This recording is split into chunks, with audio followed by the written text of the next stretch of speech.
Sí. Bueno, buenos días a todos. Mi nombre es Cristian Garmendia.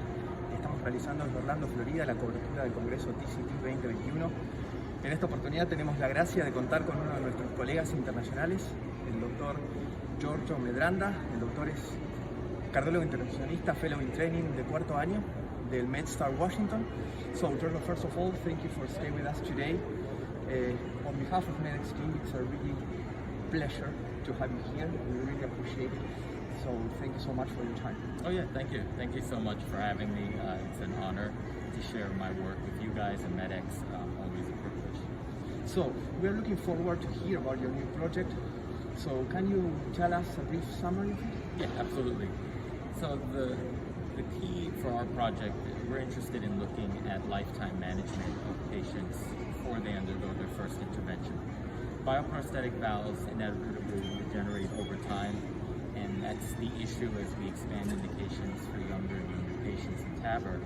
So the question really is, for patients who undergo TAVR and expected to need a second TAVR, can we predict upfront who is eligible to receive subsequent TAVR down the line based on their baseline anatomy and who may not? So what we did is we leveraged paired CT scans from patients enrolled in the low-risk TAVR trial, as well as the EPROC registry at MedStar Washington Hospital Center. And we simulated implantation of both types of valves, a balloon expandable valve and a self-expanding valve, and then simulated implantation of a second valve, so 4 combinations of valves. And the key findings are as follows. We were interested in determining which patients were high or low risk for coronary obstruction with the subsequent TAVR with the mechanism of sinus sequestration. So we measured valve to coronary distance, valve to STJ, and found that for patients who undergo a balloon expandable TAVR, 72% of them can undergo subsequent TAVR with low risk for coronary obstruction, whereas those with self-expanding TAVR as their initial implant, somewhere around 25% can undergo subsequent intervention. And really that has to do with the valve design more than anything else, and the positioning of the leaflets.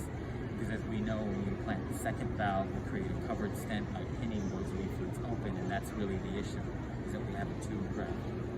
So for a self-expanding valve, those valves are a little higher, and that was consistent with our findings.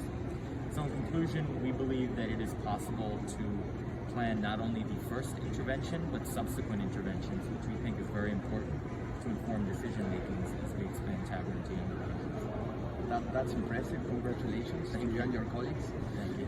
Finally, can you tell us about your last work about the impact of LVOT calcium in patients undergoing TAVR with self-expanding valves? Yes. Also an interesting cohort of patients. The presence of left ventricular outflow tract calcium, as we know, has been an issue for TAVR since day one, even with improvements in valves.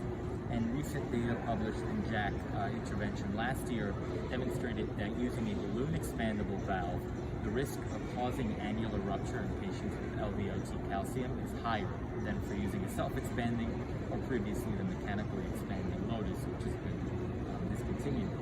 So our question was, how did this valve, the self-expanding contemporary valve, the core valve of Evolut Pro, how does that valve behave in varying degrees of LVOT calcium?